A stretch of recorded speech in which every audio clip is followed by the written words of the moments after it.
gracias por su asistencia. Bienvenidos sean todos el día de hoy a este webinar.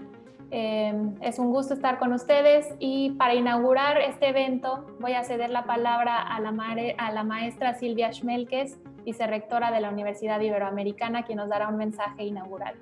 Adelante, maestra. Muchísimas gracias. La verdad es que me da mucho gusto poder dirigir estas palabras con motivo del inicio de este ciclo de entrevistas que va a llevar a cabo la organización México Actúa con académicos del Centro Transdisciplinario en Sustentabilidad de la Universidad Iberoamericana. El tema que unifica estas entrevistas es la del nexo agua, energía y alimentos. Entiendo que es un tema complejo, porque por un lado está el derecho humano al agua, líquido vital que requerimos los seres vivos para asearnos y comer, y los seres humanos para producir nuestros alimentos e incluso para divertirnos. Por otro lado, sin embargo, está el derecho de cuarta generación a un planeta sano, que exige cuidar el agua como recurso no renovable para mantener la vida en el planeta. Muchas veces entran en conflicto estos dos derechos. El acceso al agua ha sido en la historia motivo de grandes conflictos. Su compleja administración, fundamento de grandes civilizaciones. El tema del agua corresponde a un sitio como el CENTUS, transdisciplinario. El agua se estudia desde la química, que analiza su composición, la biología, que estudia los seres vivos, nocivos y no, que se reproducen en el agua, la ingeniería, que estudia su movimiento y su aprovechamiento para generar energía, la antropología, que estudia la relación entre los seres humanos y el agua, la sociología, que estudia la organización de las sociedades en torno al agua y los conflictos que de ahí se derivan, y más, muchas disciplinas que trabajando juntas pueden construir conocimientos que nos permitan entender mejor el fenómeno de este nexo entre agua, energía y alimentos para ir generando soluciones a los problemas que el mal uso de este recurso escaso trae consigo. Por su parte, los objetivos del desarrollo sostenible ponen el problema del agua en el centro del futuro sustentable del planeta.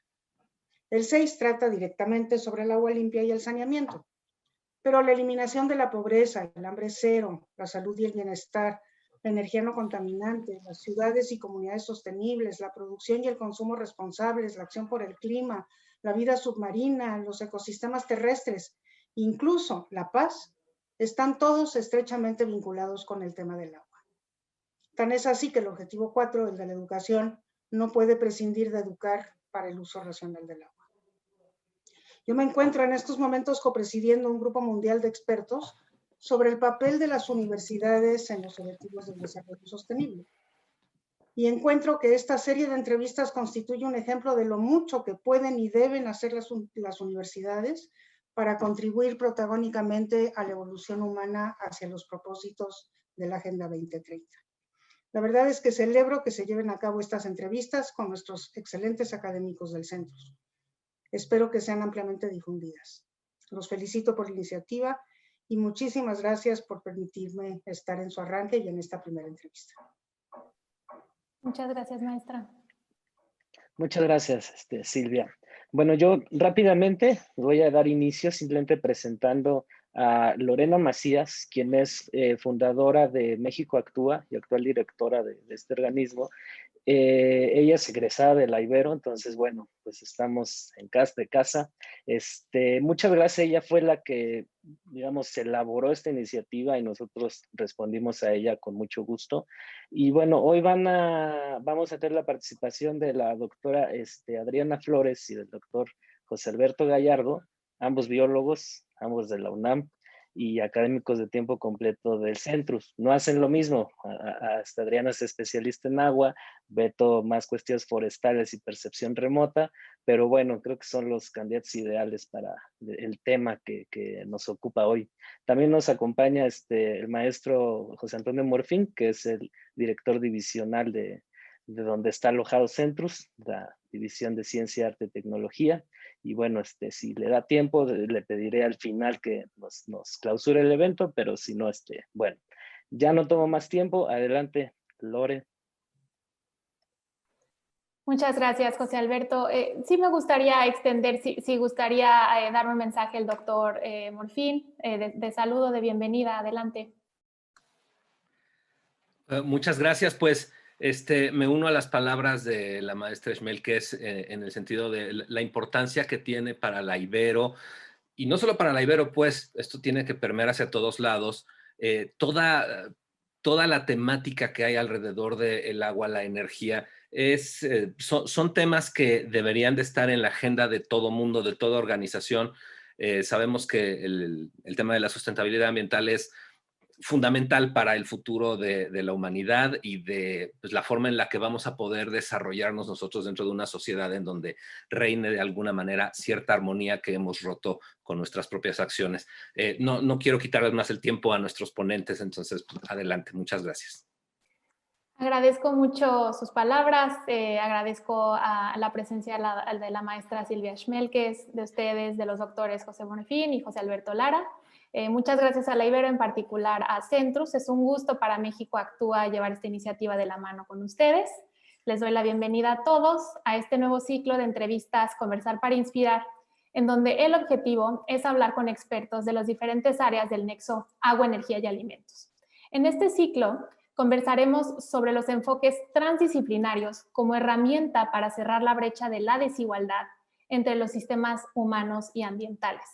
El día de hoy hablaremos sobre los socioecosistemas del nexo agua, energía y alimentos con nuestros invitados del día de hoy, la doctora Adriana Flores y el doctor José Alberto Gallardo, académicos del Centrus. Los invito a los asistentes a que nos hagan sus preguntas a través de la sección preguntas y respuestas. Podemos continuar nuestra conversación a través de las redes sociales de México Actúa, @México_Actúa y por supuesto las redes sociales de la Ibero y de Centrus. Sin más, doy la bienvenida a nuestros ponentes. Adriana, Beto, buenas tardes, ¿cómo están? Muy bien, Hola, muchas gracias. Gracias pues, por la cálida bienvenida. Es un gusto estar con ustedes y como mencionaron, yo soy egresada del Ibero, entonces para mí también es un gusto estar aquí. Empezando con la primera pregunta, me gustaría que cada uno nos cuente qué es un socioecosistema y por qué es relevante para la sustentabilidad. Entonces podemos empezar contigo, Adriana, 1 minuto y después con Beto. Adelante. Claro que sí. Bueno, los socioecosistemas nacen, aunque vemos un poquito compleja la palabra y no nos es tan familiar a veces, nacen este tipo de palabras y otras más para tratar de expresar la complejidad del mundo que nos rodea y que en buena medida generar conocimiento parcial, generar conocimiento solamente disciplinar, nos ha llevado a tener una visión fragmentada. Entonces, en esta necesidad de recuperar un lenguaje apropiado, de expresarnos de forma adecuada sobre esta relación sociedad-naturaleza, es que empezamos a crear todos estos nuevos conceptos, estas nuevas palabras. En realidad, la gente que empezó a impulsar estas nuevas formas de pensar desde el pensamiento complejo, propone los sistemas socioecológicos como unidades de trabajo. Cuando tratamos de entender la relación sociedad-naturaleza, necesitamos nuevas unidades. No podemos quedarnos solamente con lo que conocíamos, con los conceptos que ya teníamos desde las disciplinas, sino que necesitamos unidades nuevas. Entonces, en la sustentabilidad, nuestra materia, nuestro foco de trabajo son los socioecosistemas, ¿no? Para no perder, aunque nos enfoquemos solamente en una parte de ese socioecosistema, el hecho de hacerlo evidente nos permite no perder de vista esta visión de conjunto. Entonces, los socioecosistemas son eso, una unidad de trabajo, una unidad de análisis que nos permite mantener esta visión de conjunto de la relación sociedad-naturaleza. Excelente. Por ahí lo dejaría, al ratito platicamos más. Sí, vamos a continuar la conversación. Adelante, Beto, desde tu perspectiva, ¿qué es un socioecosistema y por qué es relevante para la sustentabilidad? Solamente a manera de complementar lo que dijo ahorita Adriana, a lo mejor me remontaría un poquito a la historia, ¿no? La palabra ecosistema, que es una palabra típicamente del vocablo de los biólogos, es un concepto en sí mismo sumamente complejo. O sea, reúne una cantidad de conceptos y de relaciones de funcionamiento del planeta que trataban o que tratan, porque la ecología lo sigue tratando, de aproximarse al entendimiento de cómo funciona un sistema, incorporando tanto la parte física del ambiente como la parte viva, ¿no? Y las relaciones de esto. Y como bien dice Adriana, en muchas ocasiones esta visión, o los biólogos, tenemos una práctica de ignorar el componente social de un sistema, ¿no? A pesar de que claramente ya no existen, de hecho, ningún espacio en el planeta que no esté bajo la influencia del humano, ¿no? Entonces, en este afán como de reconocer e incorporar al estudio de esta complejidad también al humano como parte de este componente, se acopla todas las disciplinas de las ciencias sociales y se acuña este nuevo término, ¿no? De socioecosistema, que trata de hacer evidente que estas relaciones tan complejas no están separadas y nunca han estado separadas desde la aparición de la especie humana, ¿no? Exactamente. Y ahora, para continuar la conversación, les quería preguntar, ¿cómo ven ustedes qué beneficio aporta pensar de manera sistémica, de pensar de manera integral, para poder garantizar el acceso a agua limpia y saneamiento, a alimentos saludables, a energías sostenibles, ¿no? Y no contaminantes? O sea, cómo estos enfoques integrales nos ayudan a alcanzar estos derechos básicos humanos. Como ya mencionó la maestra en su mensaje inicial, son sistemas complejos, ¿no? Todos tenemos derecho al agua. La parte de la educación también es muy importante para lograr estos objetivos. Entonces, ¿cómo ven ustedes desde su perspectiva estos enfoques integrales? ¿Cómo nos pueden ayudar a alcanzar estos derechos básicos humanos, que es acceso a agua, energía y alimentos? Empezamos contigo, Adriana o Beto. Y también, pues es que tenemos mucha riqueza aquí conectada, entonces si ustedes también, Silvia, José, si quieren comentar, José Alberto, adelante también, por favor, será muy nutritivo escucharlos a ustedes también, si tienen algo que aportar. Adelante. Estoy segura que tienen mucho que aportar, pero bueno, ya como me echaron la bolita a mí, yo creo que si tratamos de buscar las causas de la problemática ambiental, podemos encontrar que precisamente se ha perdido esta visión de los vínculos. Entonces, este esfuerzo por crear nuevas perspectivas, nuevos enfoques, recuperemos la visión, recuperemos el reconocimiento de estos vínculos que tenemos, porque ya muchos años hemos tratado de resolver con esta visión, o considerando solamente un conjunto de parámetros o solamente un conjunto de factores, pero que en realidad no nos están regresando a los vínculos. Uno de los ejemplos que a mí me parece más claro es que muy poca gente sabe de dónde viene el agua de su casa o a dónde va después, ¿no? A menos que vivas en una comunidad rural de donde depende completamente que sepas dónde está cada manantial, cada cuándo tiene agua, si pierde el agua en secas, si en lluvias está limpio o sucio. Si no dependes directamente de esa decisión y de ir por la manguera a traerlo a tu casa, en realidad la gente que vivimos en las ciudades perdemos esa visión, esos vínculos. Entonces, a la hora de plantear soluciones, entonces nuevamente son soluciones muy parciales que no nos están permitiendo seguir para atrás el caminito del origen de esos problemas. La reconexión de estos procesos, entender qué pasa, por ejemplo, en una cuenca, como un espacio no solamente geográfico, sino un espacio social. Entonces eso nos permite volver a encontrar el caminito para atrás y plantear opciones más concretas, más pertinentes, que tienen que ver con la historia incluso de esos sitios, que tienen que ver con la forma como se han tomado decisiones, con la forma como esas decisiones han impactado el ambiente. Entonces, la ventaja que tenemos en la construcción de la sustentabilidad es que volvemos a aprender, bueno, ¿cómo es que tengo un problema aquí que puede haber venido desde hace décadas, ¿no? Puede haberse originado desde hace mucho tiempo? Y esa es la ventaja también del pensamiento complejo, que las relaciones no son lineales, son cosas que muchas veces se van retroalimentando, cambian los significados de esas variables, de esos factores, cambian cuando cambia la escala que observamos, cambia con los actores, con la configuración cultural. Bueno, esta visión de conjunto nos permite retomar de una forma pues más sensata, ¿no? Más realista, saliéndonos de las soluciones parciales que en vez de solucionar lamentablemente han hecho mucho daño. Esa es como yo creo que la ganancia que tenemos pues los que queremos construir la sustentabilidad. Y aquí un punto que me gustó mucho que mencionaste, el tema que no es lineal, ¿no? O sea, esta parte, y me vino a la mente el ejemplo que dijiste del agua, no sabemos de dónde viene y tampoco hacia dónde va. Hay datos del Banco Mundial que el 80% del agua que usamos se vierte, ¿no? Sin tratar. Entonces el tema de la circularidad también es muy importante para poder aprovechar esos recursos que vienen en el agua y podemos hasta generar biomasa, si separamos bien el agua, volver a utilizar el agua. Entonces, esta parte de verlo como un, pues no es un sistema lineal, ¿no? Y hay que involucrar a los diferentes sectores. Entonces, me gustaría muchísimo, si se puede, maestra Schmelkes, si nos puede hablar un poquito del papel de la educación que mencionó usted al principio, para alcanzar estos objetivos y para, por ejemplo, el tema del agua, ya que estamos hablando de esto, si pudiera abonar un poquito más acerca de la intervención que hizo al principio, sería fantástico. Muchísimas gracias. Pues te agradezco, me agarras un poco sin preparación, pero bueno, desde luego que el papel de la educación es absolutamente fundamental. Pensando en la educación básica, pues ahí es en donde se forman los valores de conservación y de protección y de reforzamiento de pues, todos aquellos elementos que nos permiten sobrevivir además en armonía, en paz, ¿no? Y cada vez con mayor igualdad, etcétera. Entonces, bueno, pues ahí está pues muy claramente, ¿no? Pero respecto de las universidades, que es en lo que estoy en este momento, pues ahí lo que diríamos es que la verdad que el papel de las universidades ha dejado mucho que desear, ¿no?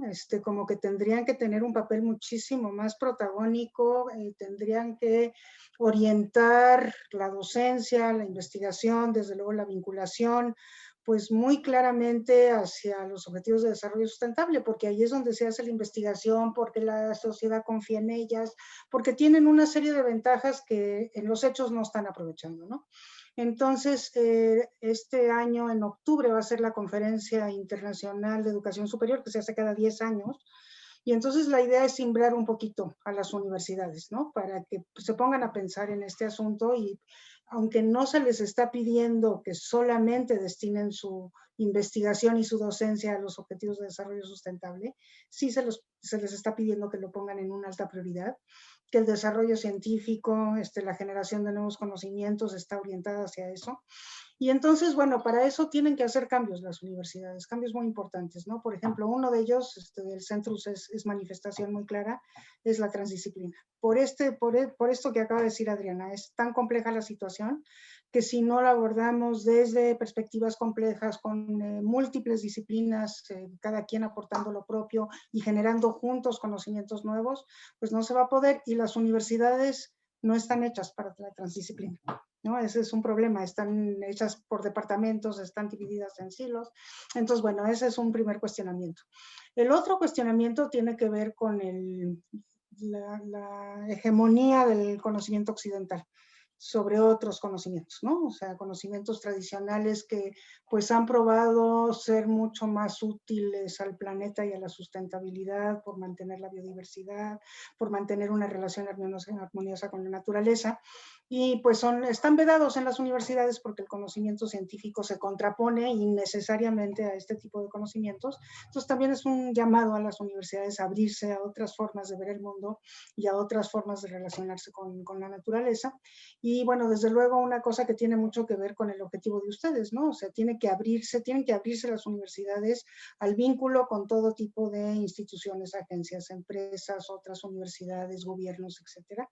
Entonces, bueno, esos son como los tres grandes mensajes. Estoy dando una primicia en ese sentido, pero justamente porque nos parece fundamental, la Agenda 2030, pues de alguna manera es una carta de navegación para toda la humanidad, ¿no? Y entonces, pues todos estamos ahí comprometidos y tendríamos que tener como instituciones un papel mucho más fuerte. Eso es. Gracias. Excelente. Muchísimas gracias. No sé si alguien más quisiera comentar. Sí. Sí, perdón, le robé tiempo a Beto, pero bueno, es muy rápido en este tema de educación. Voy a hacer una analogía. A las personas nos urge, necesitamos educación financiera. ¿Por qué? Porque podemos tomar decisiones muy equivocadas si no conocemos los mínimos conceptos, ¿no? De una tasa de interés. Si no sabemos a lo que nos estamos metiendo, es posible que nos embauquemos. Entonces, bueno, por eso hay programas públicos y le interesa al gobierno y a todo el mundo que tengamos lo mínimo de educación financiera. Si eso lo trasladamos o lo extrapolamos a la sustentabilidad y a temas de agua, es lo mismo. Ahorita Adriana decía la palabra cuenca. Yo me atrevo a pensar que incluso a nivel universitario, La palabra no es tan conocida, no se sabe, incluso una persona pues ya que tuvo educación formal. Sin embargo, a nivel de manejo del agua, a nivel de organización de esto, es indispensable entender que es un concepto poderosísimo y que no tiene nada que ver con la división política. Entonces, empezando de ahí, si no tenemos esos conceptos, si no los adoptamos en nuestro lenguaje, igual vamos a tomar decisiones pésimas sin tener este marco de referencia mínimo. Entonces, bueno, no sé, a lo mejor esto tiene que ver en educación básica, pero pues si no se dio en básica, pues por lo menos tratar de alcanzar, de abatir un poco ese rezago, pues a nivel de licenciatura. Y eso era lo que quería decir nada más. No, y es muy importante, por ejemplo, la generosidad de ustedes hoy de compartir con sociedad civil y con las personas que nos están viendo su conocimiento de manera muy sencilla, digerible, es un muy buen primer esfuerzo, ¿no? Entonces también les agradecemos mucho.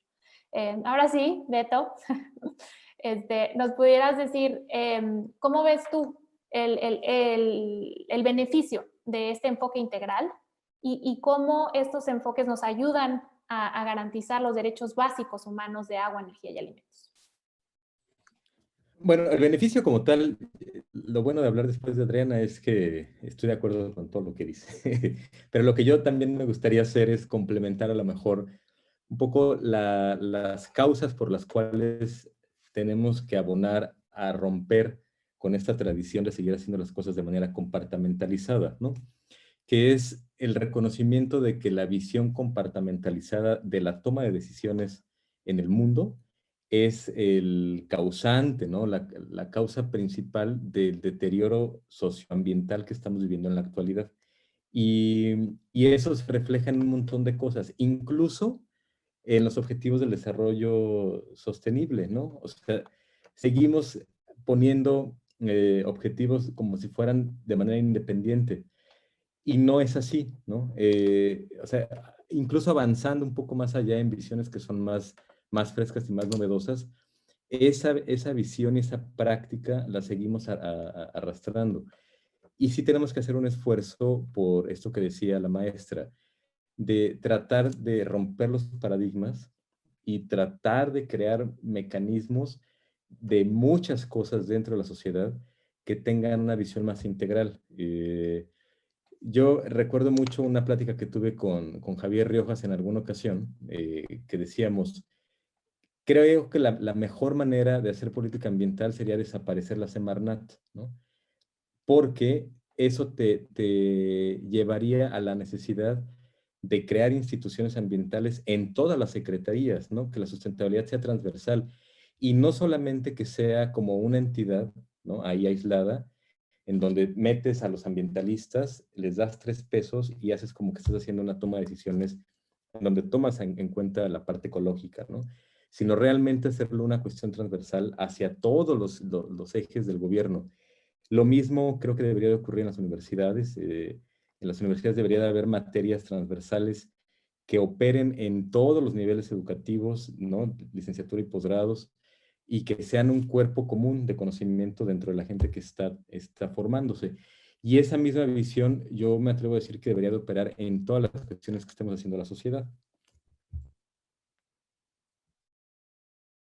De acuerdo, esa palabra justo le iba a decir, pero qué bueno que la tomaste, el tema de la transversal, ay Dios mío, transversal, que los objetivos de desarrollo sostenible, por ejemplo, si estás hablando de acceso a agua, probablemente también estás elevando a la gente, le estás dando una calidad de vida más digna, estás promoviendo la igualdad de género, entonces son objetivos transversales. Y eso es muy importante que lo menciones porque eso es como nosotros lo vemos. O sea, decir objetivo 1, 3, 5 es excelente, pero pensarlo como transversales es en realidad como nosotros nos lo imaginamos, ¿no? Entonces, muchas gracias por resaltar ese tema. Ahora, dada la coyuntura actual, ¿no? Estamos viendo que desgraciadamente más personas van a caer en situación de pobreza, ¿no? En situación de pobreza alimentaria, pobreza hídrica, ¿no? Y energética. Entonces, ¿cómo ven ustedes ¿cómo se imaginan que a la hora de ver estos enfoques transversales podemos identificar qué iniciativas se pueden hacer? Entiendo que desde academia se pueden hacer propuestas, pero ¿cómo ven ustedes, dada esta situación tan complicada a la que nos enfrentamos ahorita con la pandemia, donde va a haber más personas que tienen menos acceso a estos recursos? ¿Cómo ven ustedes que este enfoque nos pueda ayudar a cerrar esta brecha de desigualdad? Perdón, adelante, Adriana. Ahora sí nadie quiere, ¿verdad? No, nada más yo quería hacer, creo que Pepe Morfín quería... Sí, por favor, adelante, doctor. Hace ratito. Muy, muy rápidamente, justo este tema de la transversalidad, estamos a punto de inaugurar unos nuevos planes de estudio, los planes de estudio Manresa, y se transversalizan 3 temas en todos los planes de estudio. Esto es, no va a haber materias aisladas, sino van a ser temas tocados, ojalá, en todas las materias del programa, aunque sea superficialmente en algunas y con más profundidad en otras. Uno de estos 3 temas es la sustentabilidad ambiental. Entonces, desde ahí estamos haciendo una apuesta pequeña dentro de lo que nosotros podemos hacer en este momento, pero creo que esto puede incidir en un futuro en nuestros egresados, que en muchas ocasiones son aquellos tomadores de decisiones, aquellos políticos, aquellos empresarios, que pueden realmente empezar a generar un cambio desde un punto, ¿no? Creo que, como han dicho, el tema esto se tiene que abordar desde el punto de vista de los sistemas complejos, la teoría de la complejidad y la transdisciplina, ¿no? Cuando empezamos a hablar en un seminario sobre la complejidad y los sistemas complejos, yo imaginaba, o lo que yo entendía de la teoría de la complejidad era desde el punto de vista de los sistemas, de los modelos matemáticos. Sin embargo, aprendí en base al diálogo, a estas conversaciones que tuvimos en el seminario, que esa complejidad se puede reflejar de muchas, muchas maneras, ¿no?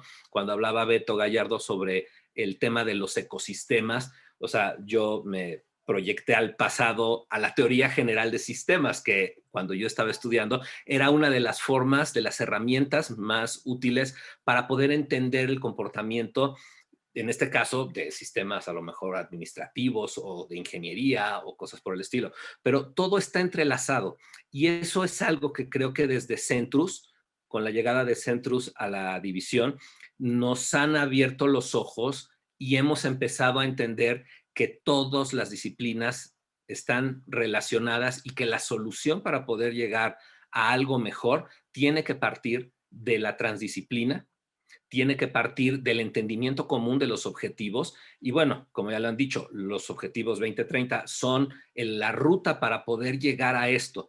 Y también me gustó mucho la forma en la que lo dijiste. Cada uno de estos objetivos se debe de impulsar a sí mismo y a otros que están cerca. Y eso yo creo que puede generar una bola de nieve interesante y que ojalá podamos ver en nuestra vida algunos cambios importantes en este sentido. Buenísimo. Y eso lo vemos nosotros desde sociedad civil cuando trabajamos con los 3 temas de manera conjunta, agua, energía y alimentos. Vemos que todavía no existe esta transdisciplinaridad. Vemos las personas dedicadas al agua pensando en el agua, las personas de energía pensando en energía, las personas de alimentos pensando en alimentos, sin pensar en los trade-offs. Por ejemplo, si a un agricultor está tratando de incrementar su capacidad productiva, a veces no piensa que lo más importante es el agua, ¿no? Entonces, como usted menciona, doctor, es muy importante pensar de manera holística y eso es precisamente lo que nosotros tratamos de empujar, ¿no? Este pensamiento integral. Pero sí, entonces, ya no supe si le tocaba a Beto o a Adriana. Creo que era Beto, ¿no? Ok. Yo nada más también retomando la pregunta que nos lanzabas sobre, es una pregunta muy compleja de cómo enfrentar desde esta perspectiva problemáticas emergentes. O sea, la transdisciplinaridad no solamente es la incorporación de muchos campos disciplinares en sí mismos, ¿no? Sino también es dentro de cada campo disciplinar o de cada temática que podamos identificar, el reconocimiento de las distintas visiones que se tiene sobre un tema en particular, ¿no? Entonces, de aquí viene la importancia que puede aportar a la resolución de un problema. Ahorita mencionabas tú el hambre, por ejemplo, pero para cada problema puede haber muchas cosas, ¿no? Entonces, el reconocimiento de que para una sola entidad estudiada o entendida o problema, se tiene que incorporar distintas disciplinas y las visiones de toda la sociedad que están metidas ahí, ¿no?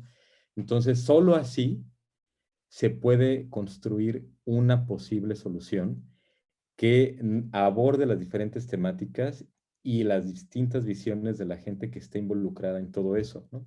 Porque si no, eventualmente vas a llegar a una problemática y entonces generas más problemas que pueden emerger en ese momento o se pueden acumular, como nos está ocurriendo ahorita, durante décadas y que van a emerger dentro de 100 años, ¿no? Como lo que nos está pasando ahorita, que está siendo el resultado de un problema que surgió hace 200, 300 años, que no tomaron en cuenta el acumulado de errores, ¿no? En todo esto. Entonces sí es importante las disciplinas, pero sí todos los niveles y las distintas visiones que se puedan tener. Y eso es lo que lo hace todavía más complejo.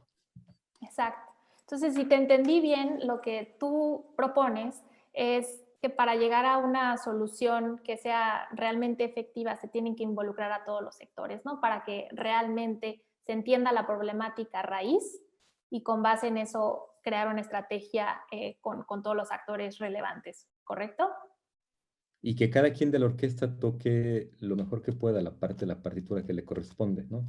En este caso a nosotros nos toca una parte que es lo que hace el académico, ¿no? Pero ahí en la sociedad todo mundo tiene algo que decir y todas las actividades humanas son importantes en este momento. Excelente. Adriana, no sé si quisieras comentar algo de ese punto y tengo, por supuesto, bastantes más preguntas para ustedes. Está buenísimo esta plática. Sí, sí está buena la charla. Bueno, sí tengo varios puntos que rescatar ahorita. Uno de ellos es que a nivel mundial hay algunas plataformas como la Plataforma Intergubernamental para la Biodiversidad. El CENTUS participa ahí y ahí hemos tenido oportunidad de ver cómo esta búsqueda también, ¿no? De transdisciplina, de corresponsabilidad por el ambiente, por el planeta. Ahí se habla ahorita de un cambio transformador. Y lo que nosotros decimos de los países del sur es que ese cambio transformador necesita ser alimentado con visiones de todos lados. O sea, no podemos solamente decir el cambio transformador es este y responde a esto y vamos todos para acá. Eso perderíamos riqueza cultural, perderíamos como riqueza de la experiencia humana incluso, ¿no? Entonces hay algunas opiniones ahí que estamos pugnando porque ese cambio transformador se convierte en muchos cambios con la posibilidad de incorporar muchas visiones de forma más respetuosa. Y aquí entra lo que dice Beto, ¿no? Que es lo bueno de hablar después de Beto, porque uno siempre está de acuerdo con él. La transdisciplina nos gusta mucho ahí en el centro, y me parece que también a la Ibero, precisamente porque le hace cancha a otros saberes, le da lugar a otras disciplinas. Se vale, es súper linda la ciencia, a mí me encanta la ciencia, amo la geomorfología, la hidrología, me encanta ver a las especies dulceacuáticas, de verdad, pero creo que hay otros saberes que tienen aquí que ver. Y entonces, el asunto de construir juntos es que no solamente es pertinente el conocimiento riguroso, científico, sino el que tiene pertinencia local, pertinencia social en ese sitio. Porque la gente de ahí sabe qué pasa cuando tiembla, cuando se inunda, cuando se cayó el poste y el puente, no sé qué. O sea, la gente de ahí tiene esa experiencia de lidiar todos los días con su territorio, con sus problemas de los medios de vida, la producción, ¿no? La luz, el internet, ¿no? Todos los días. Entonces esa experiencia le da un conocimiento que cuando uno llega allá y decide alguna solución mágica, pues por supuesto que no, ¿no? Sí, ingeniera, póngalo, pues vuelva a poner el puente, ingeniera, ya lo pusieron 10 veces, ¿no? Pero bueno, pues póngalo. O sea, venimos como de otra manera pensando que las soluciones para esos sitios son como a nosotros nos gustaría ver, y no es así. No es así. Y también la transdisciplina se refiere a eso, también la transdisciplina se refiere a darle un lugar a otros saberes y en su forma más radical para mí, la transdisciplina es justicia epistémica. Se vale el conocimiento generado desde otro lugar, desde otra perspectiva, con otros paradigmas que no son los de la ciencia occidental, que es muy linda, pero sí se vale tener otra raíz del conocimiento. Entonces, para mí la transdisciplina por eso es tan valiosa. Implica una postura ética, implica que me importe el otro, que le doy lugar al otro, aunque a mí no me caiga bien, aunque no comparta conmigo, pero sí se vale porque además es su territorio y se vale también sus formas de pensar la vida, el bienestar. Yo me he topado muchísimos lugares donde para la gente no tiene sentido hablar de calidad de vida en términos de dinero.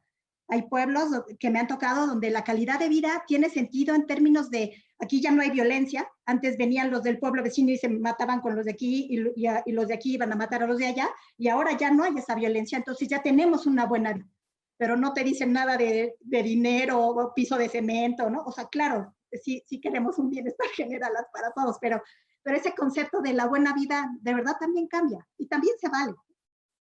Me gustó mucho todo lo que dijiste, pero en particular dos cosas. La parte de corresponsabilidad. Creo que eso es muy importante también traerlo a la mesa, porque cuando estamos construyendo algo es entre todos, ¿no? Entonces, si cada uno siente que le toca una parte de este gran paraguas, que es alcanzar la sustentabilidad, ayudar a que la gente tenga mejor acceso a agua, acceso a alimentos, acceso a energía, si uno se toma la responsabilidad y la comparte con los demás, creo que así es como se logran que los proyectos se materialicen. Y la otra cosa que me gustó que dijiste mucho es el tema de que la ciencia la construimos todos, o sea, porque se necesita, por ejemplo, de la sociedad para poder tomar los datos, o sea, es un camino recíproco, ¿no? Del académico con la sociedad y la información que contribuye la academia, pues es en beneficio para la sociedad, ¿no? Entonces, me gustó mucho eso que dijiste.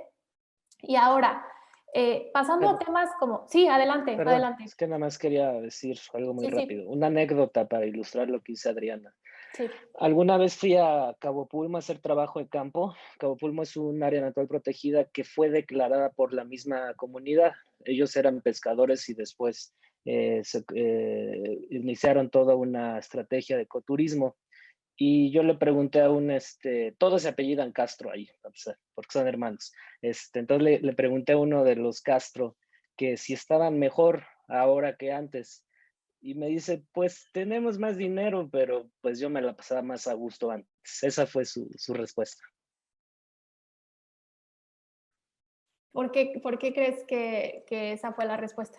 ¿Qué pasó Porque, en por la lo que dice comunidad? Adriana, o sea, la medida monetaria es una parte, es importante, pero hay otras cosas intangibles que abonan al bienestar. O sea, uno a lo mejor no lo percibe, pero simplemente la paz alrededor, el ruido, el paisaje, todo eso tiene un valor.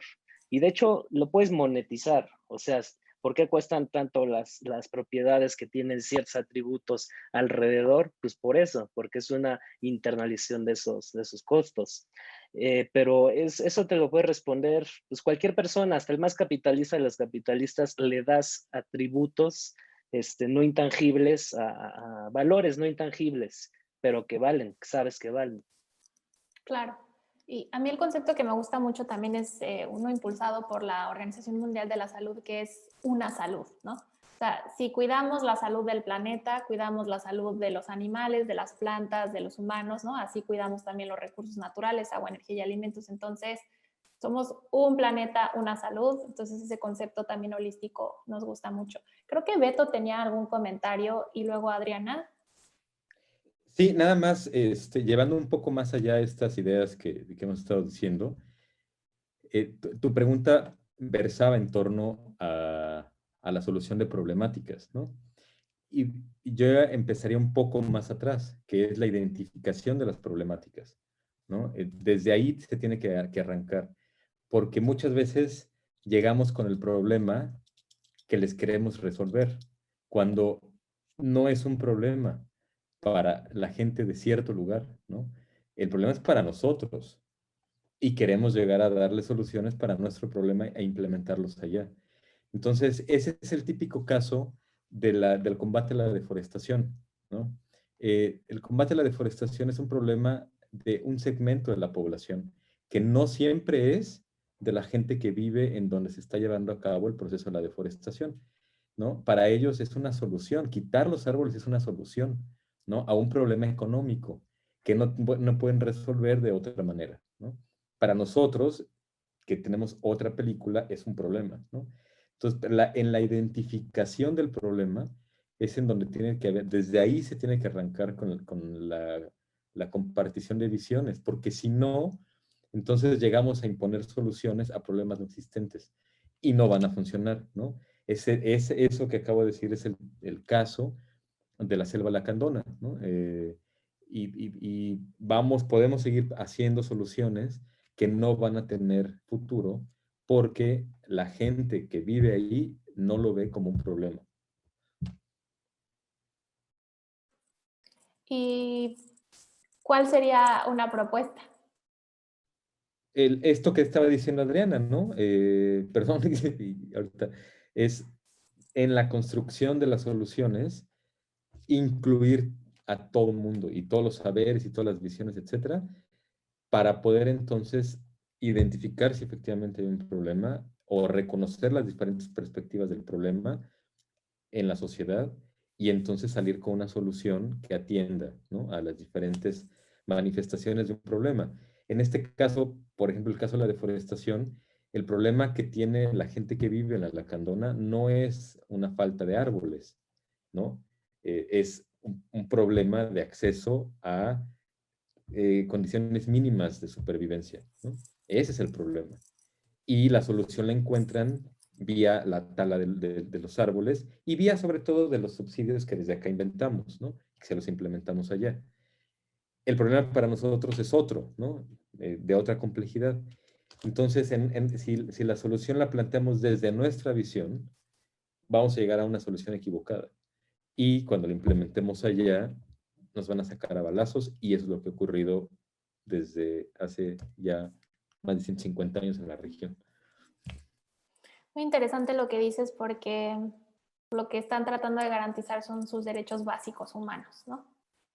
Entonces, acceso a alimentos saludables, a agua potable, acceso a energía para poder desarrollarse. Entonces, es una situación compleja que el beneficio de estudiar de manera integral la situación, la problemática, como dices, ayuda a entender, ¿no? Y muy importante esto que mencionas del foco, ¿no? ¿Quién está viendo el problema? ¿Cómo? Y cuál solución presenta, porque si no juntas a todos está difícil tomar una decisión buena. Adriana, adelante. Y también tenemos mucha riqueza en este panel, entonces si tienen también el público preguntas, por favor a través de la sección preguntas y respuestas, yo las leo, yo las voy filtrando, entonces adelante por favor si tienen preguntas del público, mientras yo sigo haciendo preguntas que está muy fácil con tanta gente tan brillante en el panel. Pues quería también regresarme a tu pregunta original porque no la contestamos del todo. Hubo un taller mundial con expertos donde se analizó este asunto de la pandemia, ¿no? La emergencia sanitaria que nos tiene este año y cachito, nos ha tenido pues con la zozobra de qué va a pasar, cómo construimos nuevas maneras, ¿no?, de relacionarnos. Y una de las conclusiones de este panel ha sido que la pandemia y las pandemias que vienen, porque parece que no van a ser, no es la única que nos espera, es una consecuencia de la destrucción de la naturaleza. Hay una relación directa de la destrucción de bosques naturales, porque se pierden esas relaciones que hay entre los organismos vivos, y entonces empieza a haber un contacto más cercano de las especies silvestres con el humano, y facilidad a brincarse, ¿no? Es el caso del coronavirus, al menos, se reporta desde el 2015, parte de la FAO, en los amélidos, y después fácilmente se fue brincando hasta los humanos. Entonces, ¿queremos prevenir las demás pandemias? Queremos tener esta salud única. También a mí me gusta mucho el concepto de Naciones Unidas de One Health. ¿Por qué? Porque no podemos estar saludables nosotros si la naturaleza no es íntegra, si no tiene salud también ese grupo de relaciones, si no mantenemos. Esa es una buena parte de las soluciones. Queremos prevenir lo que pase de aquí a 10 años, 20 años. Entonces, el camino es la restauración, la conservación, la búsqueda de los medios de vida que mantengan el soporte, este sistema que soporta la vida humana y la economía también. No hay industria que pueda funcionar sin agua, ¿no? Exacto. Y esos tres pilares, ¿no? O sea, ver el tema de desarrollo económico, desarrollo medioambiental y, por supuesto, con el enfoque social, ¿no? esos 3 pilares. Ahora, ha pasado volando estos 40 minutos, pero quisiera ir tratando de ir concluyendo y pensando en, hemos hablado mucho de la parte teórica, de la parte académica, del concepto, y me gustaría ver si hubiera algún ejemplo o cómo ustedes se imaginan que esta teoría se ve en la práctica. Ya hemos hablado de algunos ejemplos así, pero me gustaría mucho si tienen ustedes como investigadores algún ejemplo, un trabajo en campo que hayan hecho para que nosotros como público entendamos cómo se ve esto en la práctica, sería fantástico. Y ahí también abro el foro también por si alguien quisiera comentar. Y aquí tengo una pregunta del público, entonces si quieren primero tomo la pregunta del público y luego hacemos esa reflexión final. Dice José Manuel Sierra, la crisis económica desatada por la pandemia ha restringido los fondos para el sostenimiento de las iniciativas de estudio a favor del ambiente. La pregunta es, ¿cómo se podrán sostener estas iniciativas en el futuro previsible? Entonces ahí la dejo abierta para que no sé qué panelista gustaría contestar la pregunta. ¿Quieren que la vuelva a leer? ¿Sí? Ok. La crisis económica desatada por la pandemia ha restringido los fondos para el sostenimiento de las iniciativas de estudio a favor del ambiente. ¿Cómo se podrán sostener estas iniciativas en el futuro previsible? Sí, adelante, Adriana. Sí. Bueno, yo veo que si nosotros tratamos de arreglar las cosas y de prevenir lo que sigue, necesitamos seguirle apostando al ambiente, ¿no? Necesitamos seguirle apostando a la integridad de los ecosistemas, a recuperar su funcionamiento, a recuperar esas relaciones clave que mantienen los flujos. Entonces, sí entiendo que hay que escoger, ¿no? entre los beneficios sociales y la restauración quizá ambiental, pero esta charla la he tenido con José Alberto Lara varias veces, ¿no? O sea, no hay tal disyuntiva, no es escogemos una u otra. No existe esa posibilidad porque la vida humana está basada en la vida ecosistémica, en el funcionamiento ecosistémico, en los flujos de agua, la regulación de la calidad del aire, la regulación de la fertilidad del suelo, la polinización, o sea, la comida que comemos, el aire que respiramos, el agua que tomamos, la posibilidad de hacer un negocio, una industria, la generación de energía hidroeléctrica. Bueno, o sea, tengo una cantidad de servicios ecosistémicos que nombrarte que son enormes y no habría forma de construir ninguno de los medios de vida si no cuidamos el ambiente. Entonces, no hay tal disyuntiva. Yo creo que la labor ahora es nuevamente convencer a los financiadores de que no existe tal, no es así. Entonces, para mí, esa es una de las labores. Por lo general, hay dinero para muchas más cosas y a veces para cuestiones ambientales no hay tanto, ¿no? A mí me dan muchas ansias que haya siempre dinero para campañas políticas, por ejemplo. Pero bueno, creo que en otro foro podré desquitar mis enojos con las campañas políticas. Hacemos otro foro. En otro, perfecto. Pero muy importante lo que mencionas y es lo que retomamos del tema de verlo como un sistema, ¿no? Un socioecosistema, no se puede separar.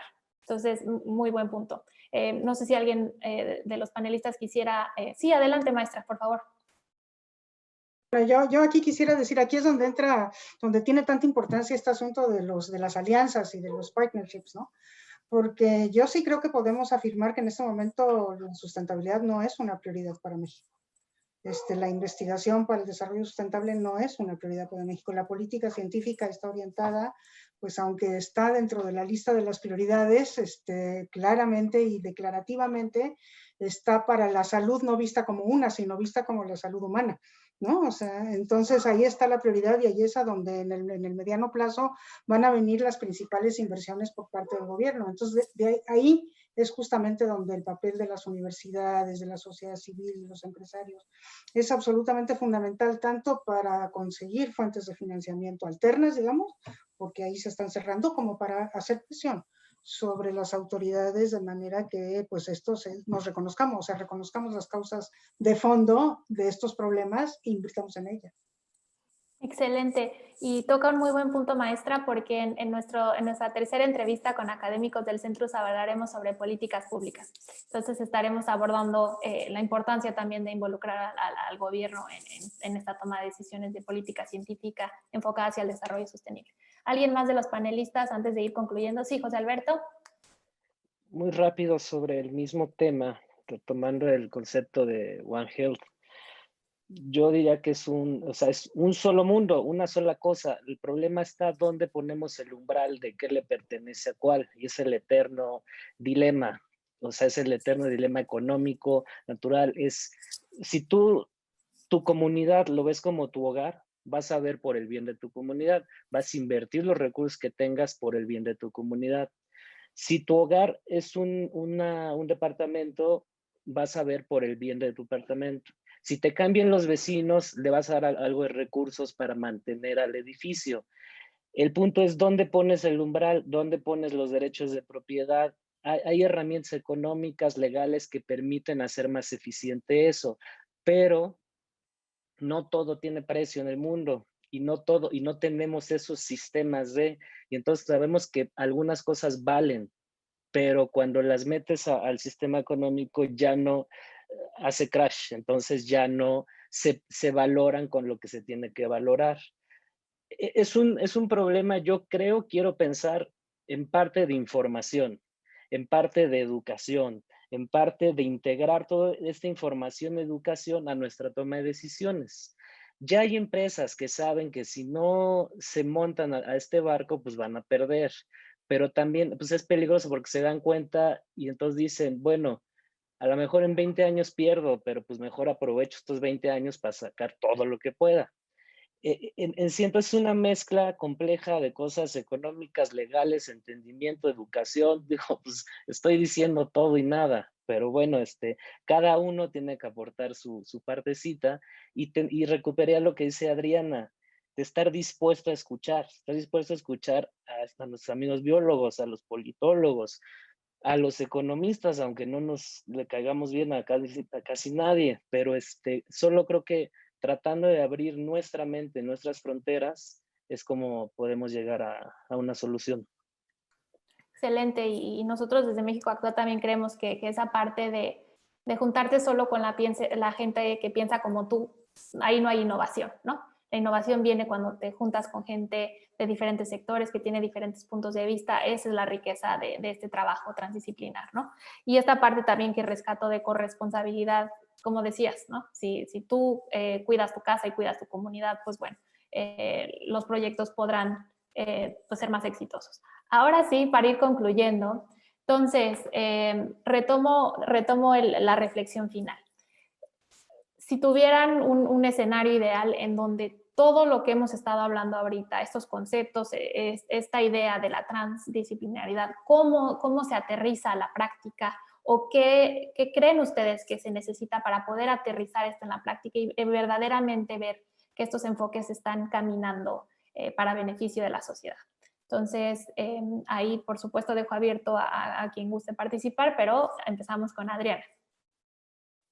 Y si podemos dejar para que todos puedan participar 1 o 2 minutos para ir concluyendo. Sí. Bueno, el Centrus tiene ahorita un proyecto muy bonito transdisciplinar que surge a partir de las necesidades de la comunidad de Jaltepec de Candoyoc, en la zona de Oaxaca. Había una necesidad muy concreta de conocer cuestiones de calidad del agua y de tener información del territorio de la comunidad, no solamente del asentamiento, sino del resto del territorio, que incluye algunos bosques, algunas zonas agrícolas. El centro se está trabajando a partir de las necesidades detectadas, sentidas y expresadas por parte de la gente que ahí vive. Y lo que estamos haciendo es tratar de fortalecer capacidades locales, para que ellos mismos hagan su propio análisis territorial. Entonces, que no haya tanta dependencia académica, de gente de fuera, sino que tengan la posibilidad de analizar el agua, analizar qué tanto están funcionando sus sistemas de purificación de agua, de saneamiento, cómo está la parte de toma de decisiones en términos del avance sobre los bosques locales o sobre las tierras locales. Entonces, eso lo están haciendo varios académicos del centro, lo estamos haciendo, y ese es un ejemplo de de un pinino, de ir poniendo conocimientos distintos juntos para solucionar un problema a partir de un problema sentido y expresado por un grupo de personas de una comunidad. Excelente. ¿Y ese estudio, cuando esté listo, lo podremos ver en la página de Centrus o sí? Sí, claro que sí. Anualmente estamos reportando los avances. Tenemos un socio local, el ICIA, el Instituto Intercultural Superior Ayug, y claro, con ellos vamos dando ciertos reportes. Hay un blog también en la página del Centrus donde estamos expresando algunos de estos resultados. Perfecto, muchas gracias.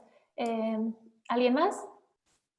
Sí, yo nada más quisiera enfatizar, no tengo un caso particular, bueno, sí tengo, pero no da tiempo en un minuto para Bueno, hablar dos. de un caso donde se aterrice esto, pero sí me gustaría enfatizar que soy un gran creyente de la educación, ¿no? De la educación en todos los niveles. También retomo un estudio que sacamos recientemente, que analizamos todos los posgrados a nivel nacional que tocan en temas de sustentabilidad a nivel de posgrado, sustentabilidad y cambio climático. Y hay grandes vacíos que al mismo tiempo son grandes oportunidades, ¿no? de formativas. Entonces, esos niveles, del nivel de posgrado, los niveles de licenciatura, nivel de educación básica, impacta en toda la población, ¿no? Entonces, esto que decía José Alberto sobre las necesidades de que todo mundo adopte esta visión y después la implemente desde su cancha, es algo que la educación no puede lograr, no muy rápido, pero sí de manera muy efectiva si se vierte hacia estos nuevos paradigmas educativos. Y importante aquí mencionar que son proyectos de largo aliento, ¿no? De largo plazo, para que efectivamente se pueda pues interiorizar lo que está uno aprendiendo, ¿no? Y que debería, ojalá, empezar desde muy jóvenes para ir forjando a los individuos de esta manera. ¿Algunas conclusiones finales de alguno de los panelistas para ir cerrando este fantástico panel? Adelante, doctor, sí.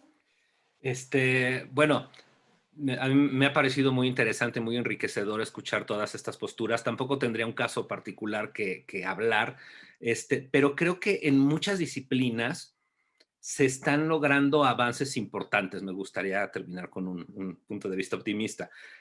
Por ejemplo, sabemos que de los años 70 para acá, el costo de producir energía solar ha venido en un decremento de forma exponencial. Cada vez es más barato producir energía solar. Sabemos que eso tiene otras consecuencias, por eso el punto de vista holístico es muy importante. Si logramos entrar a un círculo virtuoso en el que tener energía de bajo costo, sustentable, permita la purificación, por ejemplo, de agua en ciertos lugares en donde tenemos agua que está contaminada o es agua salada o lo que sea, puede también facilitar pues, entrar en este círculo virtuoso, ¿no? En mi área, que es más bien el tema tecnológico, también ha habido muchos avances importantes en temas de granjas sustentables, automatizadas, con muchos mecanismos robóticos que están avanzando y permitiendo que en poco espacio y con pocos recursos y con poco desgaste del medio ambiente se logre tener una producción importante de alimentos, ¿no? Por mencionar estos tres temas, aunque ya vimos que más bien tendremos que incluir todos los objetivos, ¿no? Pero me parece que se han hecho avances y también es importante decirlo, porque eso también puede incentivar que continúe este desarrollo. Y bueno, optimistamente, a lo mejor en un futuro no muy lejano, podremos ver algunos de estos resultados que empiecen a permear hacia las otras disciplinas también para lograr algo mejor para todos. De acuerdo, rescato dos puntos buenísimos. O sea, el tema de utilización de energía solar también se está utilizando para riego. Entonces, buenísimo. Y el tema, por supuesto, de la tecnología juega un papel fundamental. Como todos ustedes saben, aquí en el panel 70-80% del agua mundial se destina a la agricultura, entonces con tecnificación del campo se puede optimizar la utilización del agua. Entonces sí, la tecnología juega un papel fundamental. Igual dejo el espacio abierto por si alguien quiere dar conclusiones finales. No, pues nada más agradecer, me parece que ha sido... Y qué bueno que continúan. estas entrevistas y esto, o sea, que no es el único que tenemos porque el tema es amplísimo, ¿no? Entonces me da mucho gusto haber participado. Gracias. Muchas gracias por su presencia. Y sí, continuando la conversación, para decirles que a la misma hora, el próximo viernes, los invitamos a la siguiente entrevista, que será sobre dinámicas territoriales para alcanzar la seguridad hídrica, energética y alimentaria. Y la tercera entrevista será el viernes 19 y hablaremos sobre políticas públicas para la sustentabilidad del nexo agua, energía y alimentos. Entonces nos vemos a la misma hora el próximo viernes. Les agradezco muchísimo, muy honrado de participar con la Ibero, con el Centrus. Muchas gracias por su generoso tiempo y por compartirnos su conocimiento. Síganos en nuestras redes sociales @México_Actúa, las redes sociales de Centrus y de la Ibero. Muchísimas gracias, nos vemos el próximo viernes.